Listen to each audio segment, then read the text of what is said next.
अस्सलाम वालेकुम, मैं हूँ रिदा सैफी। नाजरीन, 2 दिन कबल मैंने अपने प्रोग्राम में एक खबर आपको दी और वो ये थी कि 10 फरवरी से सरकारी मुलाजमीन पूरे मुल्क में पाकिस्तान के अंदर एहतजाज करेंगे और आज का दिन उसी का शाखसाना निकला उस खबर का। और सुबह से जो हम देख रहे हैं इस्लामाबाद को किस तरह से एक मैं अगर कहूँ कि मैदान जंग बनाया हुआ है, वो हमारे और आपके सबके सामने। इस्लामाबाद में सरकारी मुलाजमीन तनख्वाहें बढ़ाने के मामले में और इस मुतालबे पर पार्लियामेंट हाउस की जानिब मार्च शुरू करते हैं। मुजाहिरीन रेड जोन जाने की कोशिश करते हैं, मुजाहिरीन डी चौक में लगाए गए कंटेनर्स अबूर करके पार्लियामेंट हाउस जाने की कोशिश करते हैं। तो इसी असना में पुलिस शेलिंग करती है शदीद किस्म की। इस दौरान पुलिस और मुजाहिरीन के दरमियान शदीद झड़पों का सिलसिला शुरू हो जाता है। पुलिस की जानिब से डी चौक पर शेलिंग का सिलसिला वक्फे वक्फे से जारी होता है, ताहम मुजाहिरीन डी चौक और चाइना चौक के दरमियान रहते हैं मौजूद और मुख्तलिफ मकामात पर धरना भी दिए हुए हैं। लेकिन ये जो इस वक्त मामला है, ये कोई पहला और नया मामला नहीं है पाकिस्तान की सियासत के अंदर। इस तरह के मुजाहरे, इस तरह के मुतालबात जब पहले भी किए जाते रहे हैं मुख्तलिफ हुकूमतों के अदवार में, तो उस वक्त हुकूमतों का रवैया इसी तरह से होता है। लेकिन मुझे आज फिर बरमला अफसोस के साथ ये कहना पड़ता है कि इस हुकूमत ने भी, नए पाकिस्तान में भी, पाकिस्तान तहरीके इंसाफ की हुकूमत ने भी नहीं सीखा माजी की गलत से, नहीं सीखा माजी की कोताहियों से, नहीं सीखा माजी के जो सियासतदान है उनके रवैयों से, नहीं सीखा माजी की हुकूमत के तरीक़े सियासत से, और उसी को बरकरार रखते हुए आज हमने फिर देखा है कि एक मरतबा मुजाहिरीन के ऊपर शेलिंग और पथराव और पुलिस की जानिब से ये झड़पों का सिलसिला जारी रहा। सरकारी मुलाजमीन ने मोटरवे ब्लॉक कर दी है इस वक्त, जो हमें इत्तलात मिली। साथ ही साथ हमने ये भी देखा दूसरी तरफ के लेडी हेल्थ वर्कर्स भी धरना दिए हैं। इस्लामाबाद प्रेस क्लब पहुंच गई, अपने मुतालबात की मंजूरी के लिए सरकारी मुलाजमीन के धरने में शरीक हुई लेडी हेल्थ वर्कर्स। और हुकूमत के हवाले से जो स्टेटमेंट्स आए पूरे दिन में, वो बड़े ही अफसोसनाक थे। शेख रशीद साहब ये कहते हुए पाए गए कि वफाकी हुकूमत सरकारी मुलाजमीन की तनख्वाहों पर 40% इजाफा कर रही है फौरन से, और हमने मुलाजमीन के साथ सही तरह की डील की है और 95% की तनख्वाहें बढ़ा रहे हैं, मगर 16 ग्रेड के मुलाजमीन से बातचीत हो रही है, ये भी उन्होंने कहा। दूसरी तरफ जब नोटिफिकेशन आया तो ये लोग चाह रहे हैं कि 22 ग्रेड तक बढ़ाया जाए, शेख रशीद साहब ये कहते रहे। फिर 17 से 22 ग्रेड के दरमियान बहुत बड़ा फर्क पैदा हो जाता है, शेख रशीद ने कहा।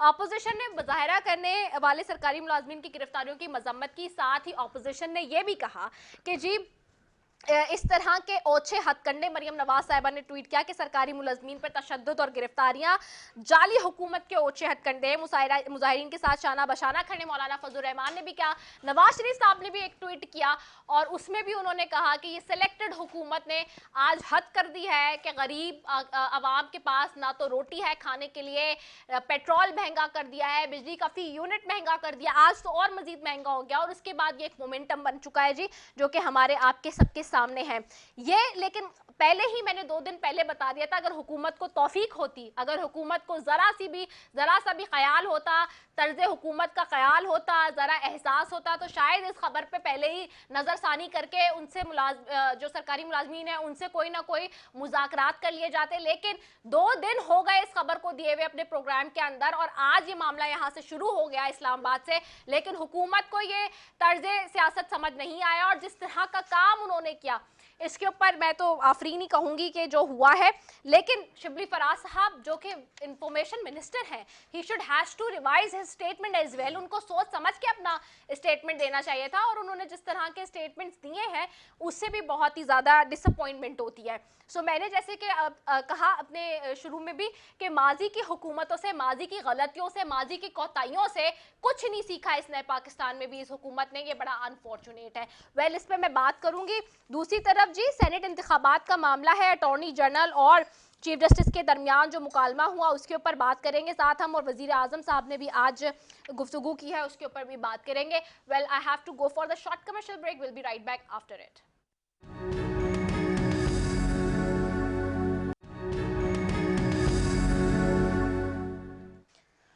वेलकम बैक नाजरीन। दूसरी तरफ चीफ जस्टिस ने सेनेट इंतखाबात ओपन बैलेट से कराने के सदारती रेफरेंस पर समाअत की। चीफ जस्टिस गुलजार अहमद ने इस्तफसार किया कि लोग पार्टी को वोट देते हैं या उसके मंशूर को। चीफ जस्टिस ने ये सवाल किया जिस पर अटॉर्नी जनरल ने जवाब दिया, ज्यादा लोग लीडर्स की तिल्स्माती शख्सियात को वोट देते हैं। जस्टिस गुलजार अहमद ने कहा कि तहरीक इंसाफ के साथ तिल्स्मी चीज क्या है? क्या बेहतरीन शख्सियत और खुश लिबासी पर लोगों ने वोट दिया? चीफ जस्टिस गुलजार अहमद ने इस्तफसार किया। जस्टिस एजाजुल हसन ने रिमार्क्स दिए, वोट पार्टी को दिया जाता है ना कि इनफरादी उम्मीदवार को। इंदिरा गांधी ने आइन तोड़ा तो लोगों ने उसे मुस्तरद कर दिया, अटॉर्नी जनरल ने जवाब दिया। आर्टिकल 226 के मुताबिक आइन के तहत होने पे चीफ जस्टिस ने इस्तफसार किया कि आइन बनाने वालों को सेनेट इलेक्शन का मालूम नहीं था, ओपन वोटिंग की फरोख्त आज से पहले नहीं थी। चीफ जस्टिस गुलजार अहमद ने यह इस्तफसार किया। 1973 में तो मालूम भी नहीं होगा कि लोग नोटों के बैग भरकर लेकर आएंगे। चीफ जस्टिस गुलजार अहमद के रिमार्क सामने आए। सूरत हाल इतनी भी सादा नहीं जितनी आप कह रहे हैं, यह भी फरमाया।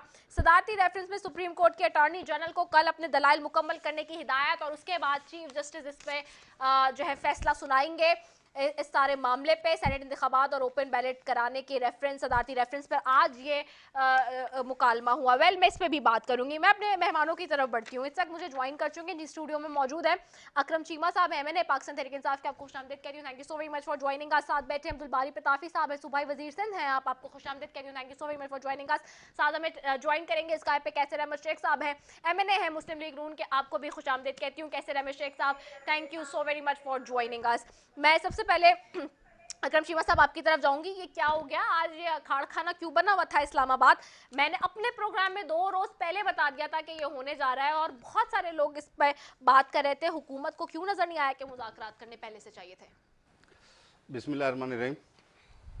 देखिए, जो इस वक्त मुल्क की माशी सूरत हाल है उसको मद्देनज़र रखते हुए हमारी हुकूमत ने फौरी तौर पे तकरीबन 40% इन मुलाजमीन की जो 16 ग्रेड तक के हैं इनकी तनख्वाहों में इजाफे का फ़ैसला किया।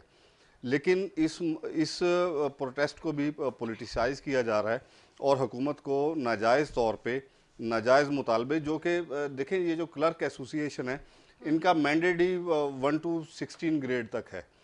इनकी जिम्मेदारी में इनके जो कॉन्ट्रैक्ट है उसमें ये शामिल ही नहीं है कि ये ग्रेड 17 और से लेके 22 तक के लोगों की बात करें।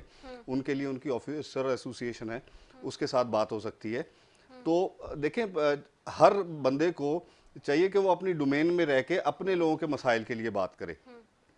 ये सिर्फ और सिर्फ मैं समझता हूँ कि चंद अनासिर बीच में पॉलिटिक्स कर रहे हैं और जिससे तमाम मुलाजमीन को जो है ना नुकसान पहुँचाने की साजिश की जा रही है। और इसमें आज आपने देखा होगा कि धरने के दौरान बहुत सारे जो शुरका है उन्होंने आके बताया कि अपोजिशन के लोग भी वहाँ पर आए थे और उन्होंने हमें पैसों के भी ऑफ़र भी किए और इस तरह की चीज़ें भी मंजर आम पे आई हैं। तो ये कोई तरीक़ाकार नहीं है। हुकूमत वक्त जो है वो कभी भी ख़ास तौर पे जो अपने सरकारी मुलाजमीन हैं उनके हक को तस्लीम भी करती है हमारी हुकूमत पाकिस्तान तहरीक इंसाफ की, और उनके साथ कोऑपरेट भी करने के लिए तैयार है। उनके साथ बातचीत भी हो रही है और बातचीत करने के लिए आइंदा भी तैयार हैं। प्रोटेस्ट का ये तरीकाकार नहीं होता कि जो तरीकाकार आज अडॉप्ट करने की कोशिश की गई है, दरवाज़ों को सेक्रेटेरिएट के दरवाज़ों को ताले लगा के बंद करने की कोशिश की गई है, वहाँ पर गाड़ियों को तोड़ने की कोशिश की गई है। हम इसकी पुरजोर अल्फाज में मजम्मत करते हैं। मुलाजमीन जो हैं ये पाकिस्तान का हिस्सा हैं, हमारे भाई हैं। हम इनकी बात को बड़ी खुले दिल के साथ हुकूमत पाकिस्तान तहरीक इंसाफ की जो है वो सुनने को तैयार है और इनके मसाइल को हल करने के लिए हमारे लोग एफर्ट कर रहे हैं। ठीक है, अब्दुल बारी पताफी साहब आपकी तरफ आऊंगे। वो कह रहे हैं ऑपोजिशन इसको पॉलिटिसाइज कर रही है और ये मामला इस हवाले से जा रहा है। आप कैसे देख रहे हैं? क्या वाकई ऑपोजिशन ने क्या ऑफर की है पैसों की? देखें, पूरी दुनिया की आप सूरत हाल देख रहे हैं, आप साथ में इंडिया की सूरत हाल भी देख रहे हैं। वहाँ पे किसान तहरीक किस तरीके से जोर पकड़ रही है, और जब आप अपने गरीब तबके को और ज़्यादा नोचते हैं और उनकी आप जो आपके मुलाजमीन हैं उनकी आप तनख्वाहें बढ़ाने को तैयार नहीं, आप ऐसी पॉलिसियाँ बनाने को तैयार नहीं जिससे आपके किसान जो है उनमें खुशहाली आए, मज़दूरों में खुशहाली आए, तो लाजमन वो फिर बाहर निकलते हैं और अपनी तहरीकें भी चलाते हैं। इनको साथ में जो इंडिया की तहरीक चल रही है उससे सीखना चाहिए। लोग तंग होके बाहर निकल रहे हैं। हम जो कहते हैं कि हमारे जल्द से जुलूस क्यों कामयाब हो रहे हैं, उसकी एक वजह हमारी लीडरशिप ज़रूर है, हमारे लोग दोस्तों की मेहनत ज़रूर है, लेकिन ये लोग मौजूदा गवर्नमेंट से तंग हैं, उनकी पॉलिसियों से तंग हैं, और उनकी पॉलिसियों से जो पूरे मुल्क में महंगाई का एक तूफान बरपा हुआ है। खान साहब सही कहते थे कि हम सुनामी लाएंगे, वो ये महंगाई की एक सुनामी आई है, जिसकी वजह से ख़ास तौर पे ये जो एम्प्लॉइज़ हैं, ये क्या सारे माजी ये में सारे इस तरह से परेशान। नहीं हुआ है, हैंडल किया गया इस तरह? माजी में भी जितने एहतजाज होते थे और मुतालबात के लिए चीजें नहीं, होती बिल्कुल थी, नहीं, तो उस बिल्कुल वक्त नहीं, भी इस तरह की चीजें तो हमने माजी में भी देखी हैं, नहीं, हुकूमतें बिल्कुल करती नहीं, आई हैं, बिल्कुल नहीं? नहीं। पाकिस्तान पीपल्स पार्टी की जब भी गवर्नमेंट आई, बड़े धरने लेके ये इस्लामाबाद में आके बैठे। पीपल्स पार्टी ने बड़े तामुल से बड़ी तरीके से बैठ के उनसे बातें की और उनको सुना, और उनके जो मसाइल थे, जो असल मसाइल थे, उनको एड्रेस भी किया। और ये क्योंकि वो काफ़ी अरसे से वो डिमांड करते आ रहे थे और ये उनको सुनने के लिए तैयार नहीं थे, तो वो मजबूर होके इस्लामाबाद में पहुँचे। और ये इनके लिए भी एक ट्रायल था कि भाई ये कुछ मुलाजमिन इकट्ठे हो गए हैं, अगर हम इनको डंडा दे के भगा देंगे तो कल जो 26 मार्च को पीडीएम की जो तहरीक चल रही है, और पीडीएम की इतनी बड़ी तादाद में जो लोग यहाँ पे इकट्ठे होने वाले हैं, उनको भी एक मैसेज जाए, तो जिसकी वजह से ये मुलाजमिन पे तशद्दुद कर रहे हैं। वहाँ पे मुलाजमिन पे शेल फायर किए जा रहे हैं, मुलाजमिन पे लाठीचार्ज किया जा रहा है। ये इंतहाई गलत है, उनके साथ बैठना चाहिए। आप पिछली इनकी पीटीआई गवर्नमेंट के बजट उठा के देख लें, उन्होंने मुलाजमिन की कितनी % तनख्वाहें बढ़ाई हैं। और अगर आप पीपल्स पार्टी का पुराना रिकॉर्ड देख लें, तो पीपल्स पार्टी जब भी आई है, लेकिन क्या ये तो वैलिड पॉइंट नहीं है कि कह रहे हैं उन्होंने कि बड़े पैमाने 16 पे उनकी ग्रेड को तनख्वाहें कैसे बढ़ाई। प्रमोट कर दें 22 ग्रेड पे, कैसे प्रमोट कर दें 20 ग्रेड पे? नहीं, ये अपनी तरफ से एक कहानियां घड़ के ये पेश कर देते हैं। अच्छा। ये नहीं है कि भाई 16 ग्रेड वाला जो है वो 22 ग्रेड की तरक्की मांगेगा। जो भी तरक्की होगी वो एज पर लॉ होगी, कानून के मुताबिक होगी। जो उनकी डिमांड्स होंगी वो भी एज पर लॉ होंगी। लॉ से बाहर तो कोई डिमांड पूरी नहीं हो सकती। और वो इतने पागल क्यों है? उनकी बुनियादी जो डिमांड है वो ये है कि हर चीज़ महंगी हो गई है। आटा महंगा हो गया, चीनी महंगी हो गई, दाल महंगी हो गई, घी महंगा हो गया। तो ये सारी चीज़ें जब महंगी हो गई तो वो अपने घर का चूल्हा कैसे जलाए? तो बुनियादी उनकी डिमांड ही उनकी तनख्वाह की बढ़ोतरी है। वो तनख्वाह बढ़ाना चाह रहे तो हैं। कह रहे हैं कि आप लोग झूठ बोल रहे हैं, इस तरह की नहीं नहीं, देखें, मैंने ये कहा है कि ये जो प्रोटेस्ट था आज का, ये था क्लर्क एसोसिएशन की तरफ से। क्लर्क एसोसिएशन का जो चार्टर है उसके अंदर 1 to 16 ग्रेड के मुलाजमीन आते हैं। उनकी डोमेन ही नहीं है कि वो 17 से 22 ग्रेड के लोगों की बात करें। वो जो उन्होंने बात की ग्रेड 1 to 16, हमने 40% तनख्वाह बढ़ाने की बात की, क्योंकि उनको पीछे से पॉलिटिसाइज किया जा रहा है। हाँ। तो इसलिए अब उन्होंने एक नई बीच में बात रखने की कोशिश की कि जी अच्छा। 17 से 22 ग्रेड वालों की क्या बात होगी। हाँ। भाई 17 से 22 ग्रेड वाले जाने और हुकूमत पाकिस्तान जाने, आप उनके ठेकेदार क्यों बन रहे हैं? क्योंकि वो ना तो वो आपकी डोमेन में आते हैं, ना आपके चार्टर ठीक के है। तहत जब आपकी एसोसिएशन के साथ हमारी ये बात वही हुई है। बात हो गई कि सवाल गंदम जवाब चन्ना जो है। नहीं, सवाल गंदम और जवाब चना नहीं है। ऐसी बात, मसाइल ये मैं फैक्ट पताफी साहब, मैं फैक्ट पे ऊपर बात कर रहा हूँ। जो असल बात है वो हकीकत ये है। हाँ, अच्छा, मैं जरा कैसर अहमद शेख साहब से भी ले लूं, 1 मिनट में जरा कैसर अहमद शेख साहब से भी ले लेती हूँ। कैसर अहमद शेख साहब, आज देखा हमने इस्लामाबाद किस तरह से बना रहा मैदान जंग, और एक तरह से शेलिंग, झड़पें, शारे दस्तूर मैदान जंग बना हुआ था। आज हम फिर देख रहे थे कि वो याद ताज़ा हो गई 2014 की भी, और जिस तरह धरनों की और सारी चीज़ों की। क्या हो रहा है, ये क्यों हो रहा है, आपको क्या लगता है? जी, बिस्मिल्लाहिर्रहमानिर्रहीम। इनका बड़ा जायज़ मुतालबा है सरकारी मुलाजमीन का, क्योंकि जो आखिरी तनख्वाह बढ़ी थी ना, वो आज से तकरीबन 20 माह पहले 2019 के मई जून में बढ़ी थी। तो अभी 2021 हो गया और इन 20 माह में महंगाई की शरह जो है वो नाकाबिले बर्दाश्त है। कोई भी नहीं मान सकता। उस दौरान हमने देखिए ना, पिछले 2-2.5 साल में हमने अपनी करेंसी को तकरीबन 40% डिवैल्यू किया है। तो बाहर से जो भी चीज़ आती है डॉलर में, वो उसी हिसाब से महंगी होती है। चाहे वो घी हो, वो बाहर से आता है, दालें हों, चाहे गंदम एक्सपोर्ट करनी हो तो ऊंचे रेट पे वहाँ पे हमें डॉलर में ऊंचा रेट मिलता है। चीनी का भी एक्सपोर्ट करें तो ऊंचा रेट बाहर मिलता है। तो इस हिसाब से ये जब आप महंगाई हो जाएगी और लोगों की तनख्वाह नहीं बढ़ेगी तो उनके पास क्या चारा रह जाता है। वो बड़ी बार बार गुजारिश करते रहे, हम लोगों ने भी कहा, हमने अपने बजट स्पीचेस में भी कहा, और नून लीग ने तो ये बाकायदा मुतालबा रखा, इसी तरह पीडीएम की सारी जमातों का ये मुतालबा है कि जो ये महंगाई है उसके लिए कोई सदेबाब करे, और उनको जब तक आप तनख्वाहें नहीं बढ़ाएंगे। अब आप कह रहे हैं कि वो 17 से 22 ग्रेड, भाई 17 से 22 ग्रेड मुलाजमीन की भी तनख्वाह बढ़नी चाहिए, उनका भी महंगाई पे उतना ही उनके ऊपर इम्पैक्ट हुआ है। तो ये उनका जायज जब मुतालबा नहीं मानेंगे, हुकूमत कोई अगर ये भी नहीं करेगी। वैसे तो देखिए इस दौरान में इतनी चीज, यानी हमारा होना तो ये था डायरेक्ट टैक्स लगना चाहिए था ना, जो कि अमीर आदमी पे लगे। हमारे ज्यादा टैक्स जो है वो इनडायरेक्ट टैक्स है जी। आज फिर बिजली का भी फी यूनिट मजीद महंगा हो रहा है। बार बार कहते थे जब हमारे दौर में कि भाई इनडायरेक्ट टैक्स हम खत्म कर देंगे जी। अब हर चीज आप बिजली का रेट बढ़ा दें, आप गैस का रेट बढ़ा दें, आप पेट्रोल का रेट बढ़ा दें, आप हर चीज को महंगा कर दें, और फिर वो तनख्वाह तो एक बड़ी जेन्युइन बात है। हुकूमत को खुद ही इनके मुतालबे करने से पहले ही ये बात मान लेनी चाहिए थी। तो उनके अपने मुलाजमीन है। ठीक है कैसर अहमद शेख साहब, ठीक है, आपको पॉइंट ऑफ व्यू आ गया। मुझे एक ब्रेक की तरफ जाना है। I will be back after it.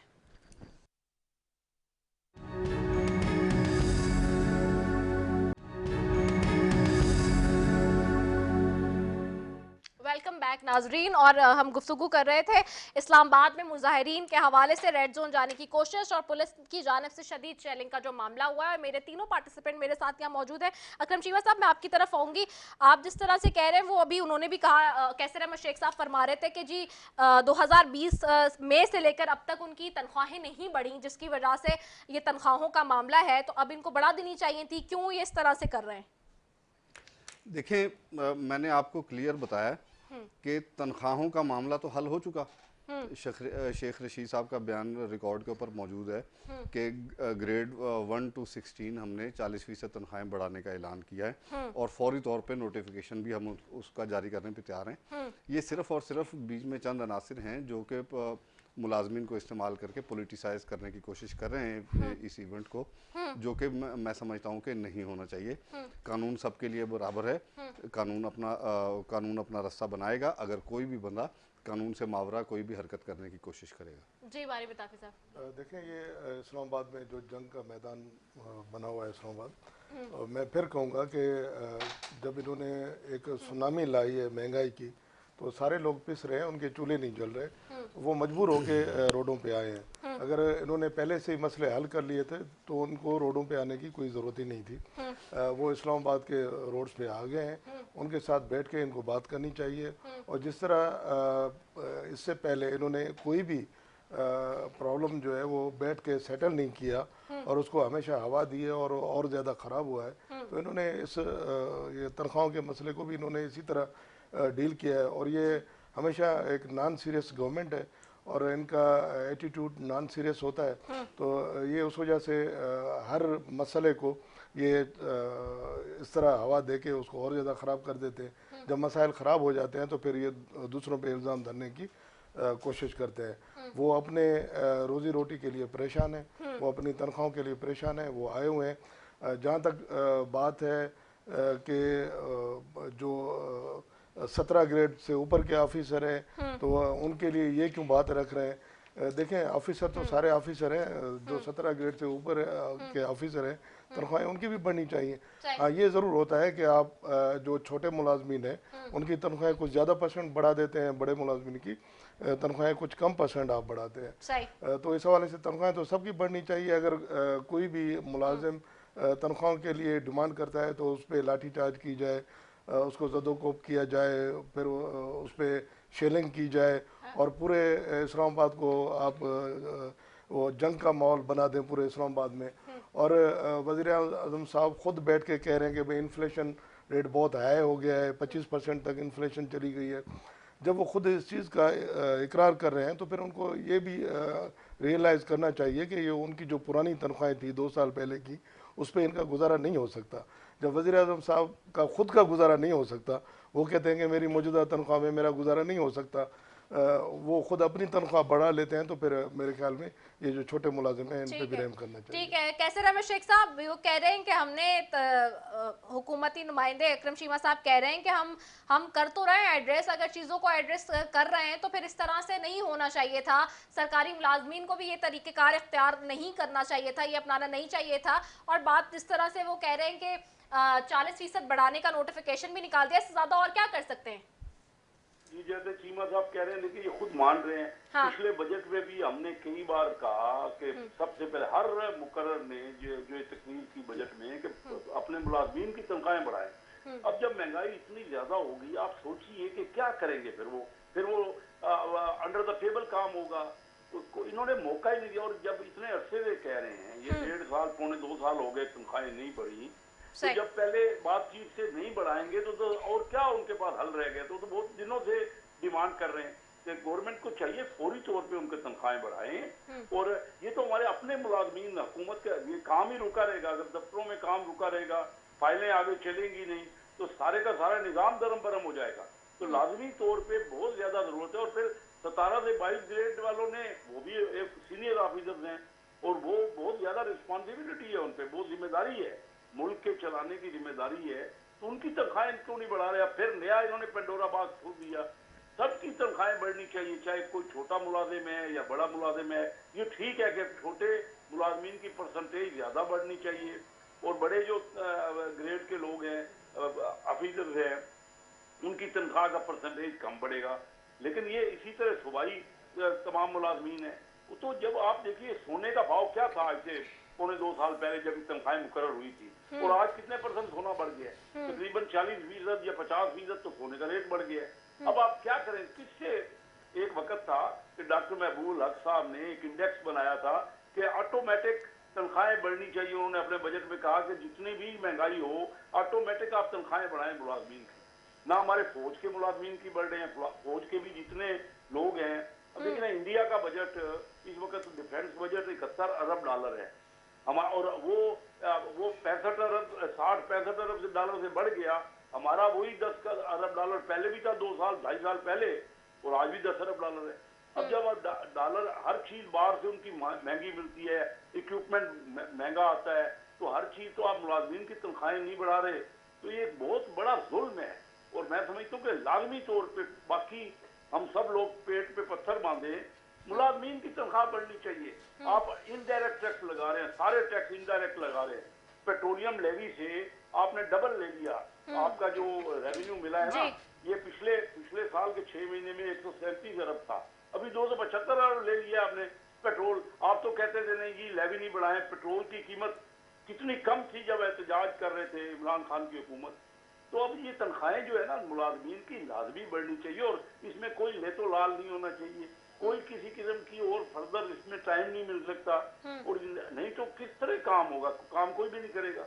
अच्छा ठीक है, मैं ठीक है, ये तो इसमें मैं एक चीज़ ऐड करता चलूँ। हमने कायदे आज़म सुना, हमने कायदे अवाम सुना, हमने कायदे मिलत सुना, और ये खान साहब जो हैं वो कायदे किल्लत है। इनके पास हर चीज़ की किल्लत है। इनसे ये नहीं हो सकेगा कि ये मुलाजमीन की तनख्वाहें बढ़ा सकें और उनको उनके घर का चूल्हा जला सके। सही है। अकरम चीमा साहब, अगर आप इस पे कुछ वाइंड अप करना चाहते हो करें, मैं क्योंकि सेनेट के मामले पे फिर जाऊंगी। जी देखें, कैसर अहमद शेख साहब ने जो बातें की कि तनख्वाहें बढ़ानी चाहिए थी, इंडिया ने बजट बढ़ा दिया, ये कर दिया।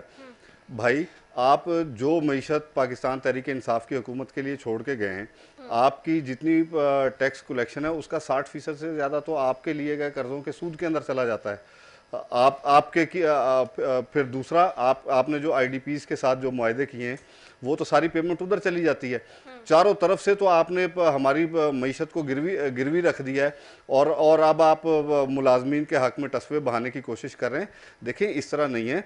जो मुल्क की मौजूदा सूरत हाल है, इसकी टोटल जिम्मेदारी कैसर अहमद शेख साहब की साबका हुकूमत के ऊपर जाती है कि इस वक्त आप जितना टैक्स कलेक्शन है आपका 60% से ज्यादा आपके लिए गए। भाई सूद के अंदर पैसा जा रहा है, कोई हमारी जेबों में नहीं जा रहा। बाहर जायदादें हमारी लीडरशिप ने नहीं बनाई, बाहर जायदादें आपकी लीडरशिप की हैं, लंदन फ्लैट आपकी लीडरशिप के हैं, मनी लॉन्ड्रिंग आपकी लीडरशिप की है, टीटियां आपकी लीडरशिप ने लगाई हैं। पाकिस्तान तहरीक इंसाफ की हुकूमत के अंदर कोई इस तरह की बात नहीं है। अगर आपको एक थोड़ा फॉरेन थोड़ा फंडिंग केस मुद्दत को आप चलने जानते दें, हैं सारा तो पता आप चल अपने जाएगा लीडर किसने की कितना बात दिया। सुन लीजिएगा। इलेक्शन से पहले उनको पता नहीं था हमारी हुकूमत ने क्या परफॉर्म किया है। वो कह रहे थे कि 4000 से हम रेवेन्यू 8000 कर देंगे, 8000 अरब। तो रेवेन्यू कितना बड़ा है आपका? आपने कोई प्लानिंग ही नहीं की। आप तो कहते थे हम FBR को इस्लाहात करेंगे। आप तो ये कहते थे कि हम महंगाई जो है 100 दिन में दूर कर देंगे। अब क्या हमारे वक्त में तो दाल की कीमत ये नहीं थी, वो हमने की, बढ़ गई तो हमारी वजह से हो गई। अब चीनी की कीमत 53 रुपए से 100 रुपए हो गई हमारी वजह से। तो हमारे दौर में क्यों नहीं बढ़ी? हमने 5 साल गुजारे हैं, उन 5 सालों में देखो कि यही बातें थी ना। अगर कर्जा था 30 अरब डॉलर का, तो 30,000 अरब रुपए का कर्जा था हमारे वक्त में। 13,000 अरब रुपए 2.5 साल में आपने होल्ड ले लिए। आपके ही लिए गए हमने कौन सा चुकाने के लिए तो लिए गए 30,000 वो अरब तो छोड़ पाकिस्तानी कौम की डेवलपमेंट के ऊपर नहीं लगाया गया पैसा। वो आपके किए धरे के कोई भरने के लिए हमारे वक्त में पेट्रोल की कीमत क्या थी? तो हम कैसे पूरा करते थे? आप ये बताओ ना कि बजट का जो खसारा अभी है, क्या पाकिस्तान की तारीख में से पहले कभी हुआ है? तो ये तो सिर्फ एक लेटो लाल है। आप उस वक्त तो कह रहे थे हम ये कर देंगे, उस वक्त सोच समझ के बात नहीं करते थे, या आपको पता नहीं था कि हम कैसे हुकूमत छोड़ के जा रहे हैं? तो ये बातें अब सिर्फ बहाने हैं। अब आपके पास अब बहाना 2.5 साल बाद यही कहेंगे पुरानी हुकूमत की वजूहत है सारी। इस तरह नहीं चलेगा। आपको अपनी परफॉर्मेंस देनी होगी, आपको देना होगा, बताना होगा कि आपने 2.5 साल में क्या किया है। लोग तो परेशान है और बदजन है आपकी हुकूमत से। ठीक है, कैसे रमेश शेख साहब से ये बात मैं इसको थोड़ा सा यही रोकूंगी कि मुझे ज़रा सेनेट पे भी बात करनी है। आज जो मैंने अभी थोड़ी देर पहले पढ़ा मुकालमा पूरा अटॉर्नी जनरल ने और चीफ जस्टिस साहब के जो रिमार्क्स आए हैं सामने, अब ये सेनेट से पहले इंतखाबात से पहले ये मुबैना वीडियो भी कल आई है। उसमें हमने देखा कि पीपल्स पार्टी में जो थे माजी में और अब इस वक्त मौजूदा PTI की हुकूमत के वो भी लोग मुलव्वस हैं, KP में PTI के लोग उसमें मुलव्वस नज़र आए। और इस वक्त जो ओपन बैलेट का मामला है, क्या हुकूमत अभी भी इस पे बज़िद है? और आज इस तरह अटॉर्नी जनरल और जिस तरह के रिमार्क्स चीफ जस्टिस के नज़र आ रहे हैं, उसमें खुल्लम खुल्ला सारी चीज़ें क्लियर नज़र आती है। वेल, कल तक दलाइल मुकम्मल करने के लिए भी कहा है आप लोगों को। अब क्या आप इस पे बज़िद है स्टिल के जी आप लोगों ने इसी तरह से कराने हैं इलेक्शंस? जी अकरम जी साहब। बिस्मिल्लाहिर्रहमानिर्रहीम।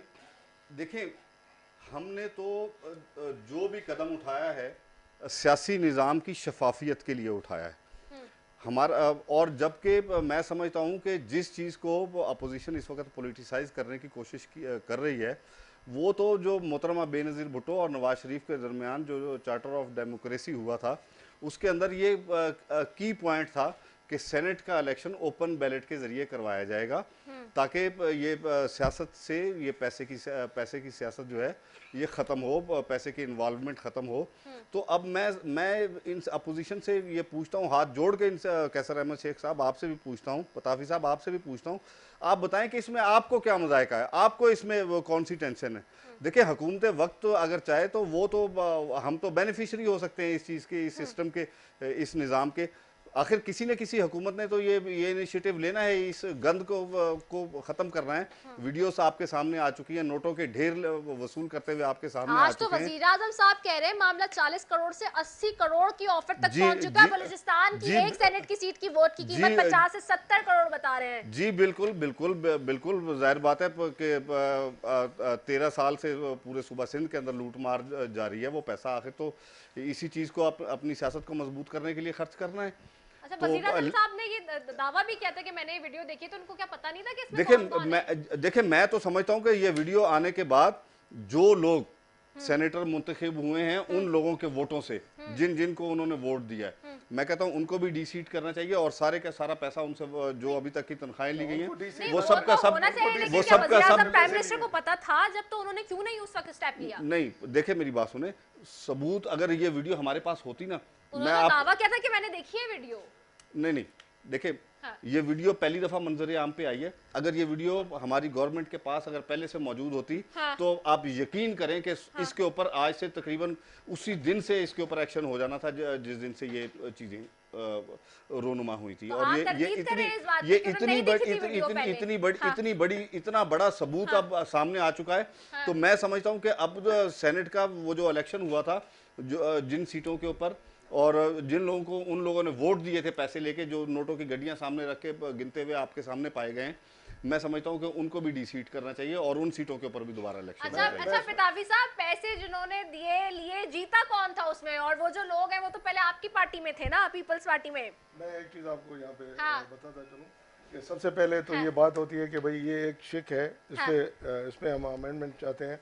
और अमेंडमेंट लाने का भी एक तरीकेकार है जी। आर्टिकल 226 में ये वाजे बताया हुआ है कि सिर्फ प्राइम मिनिस्टर के और अपना चीफ मिनिस्टर का वोट जो है वो शो ऑफ हैंड से होगा, बाकी सारे सीक्रेट बैलेट से होंगे। सही है। जब आपका आइन कॉन्स्टिट्यूशन ये बताता है तो उसमें अमेंडमेंट लाने के लिए आपको 2/3 अक्सरियत चाहिए और 2/3 अक्सरियत से आप उसमें आप अमेंडमेंट ला सकते हैं। देखें बिल्कुल मैं सही कह रहा हूँ कि आपको अमेंडमेंट लाने के लिए 2/3 अक्सरियत चाहिए। वो जो ऑपोजिशन क्यों मना करिए? क्योंकि ऑपोजिशन के लोग तो नजर आ गए ना स्टूडियो में भी, पीपल्स पार्टी के बंदे हैं वो जो बाजी में रहे, और पीपल्स पार्टी को टेक्निकली तो गेन हुआ उसमें सारा मामला। 7 सीटें थी, 2 सीटें सेनेटर, 2 सेनेटर कैसे बन गए केपीके से? 7 सीटों के होते हैं। कौन खरीदार कौन था? इससे ज्यादा एक्सपोज और क्या? अच्छा ये खरीदार कौन था, लेकिन वो खरीद होने वाले कौन थे? उन पे भी तो इंक्वायरी, जिन्होंने पैसे लेके खाए, जिन्होंने पैसे लेके खाए, 20 बंदों को हमने उसी वक्त पार्टी से निकाल दिया। वो सारे हलाल हैं जो सेनेटर बने, वो सारे हराम हैं। देखिए आपको कॉन्स्टिट्यूशन से बाहर आप नहीं जा सकते, और ये इसी चीज पे पीडीएम की सारी तहरीक खड़ी हुई है कि हमने कॉन्स्टिट्यूशन से हम बाहर नहीं जा सकते। कॉन्स्टिट्यूशन के अंदर रहते हुए तमाम इदारों को करेंगे ओपन फिर बैलेटिंग की अगर होता है तो, अगर चीफ जस्टिस और सुप्रीम कोर्ट उसमें एक शर्त पे नहीं, अभी अगर सुप्रीम कोर्ट की तरफ से भी ये रूलिंग आ जाती है तो हम ये समझेंगे कि उस पे ये जो फैसला है वो कॉन्स्टिट्यूशन और आइन के बिल्कुल मुतसादिम है। ठीक है, उसके साथ मैं एक चीज ये कहता चलूं कि आप जनरली जितने भी इस्लाहत हैं वो सारी ले आए, सारी इस्लाहत बैठ के उनमें जो चीज़ें ठीक करनी है अपोजिशन के साथ बैठ के आप बात करें, बात करके आप सारी इस्लाहत ले आए।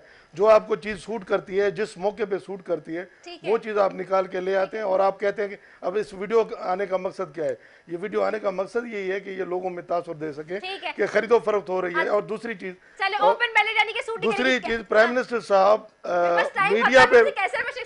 साहब मीडिया पे बैठ के ये बात करते हैं कि 40 से 70 करोड़ तक एक सेनेटर बनता है, खरीदारी करके बनता है। ये पूरी दुनिया को क्या मैसेज दे रहा है? 1973 में पूरी दुनिया को क्या मैसेज दे रहा है कि यहाँ पे एक मंडी लगी? ये मालूम नहीं था, उसकी रूह भी आज कांप रही होगी कि मेरी पार्टी पैसों के जरिए ये वोट खरीदेगी। अगर उसको उस वक्त भी ये अंदाजा होता तो मेरा ख्याल है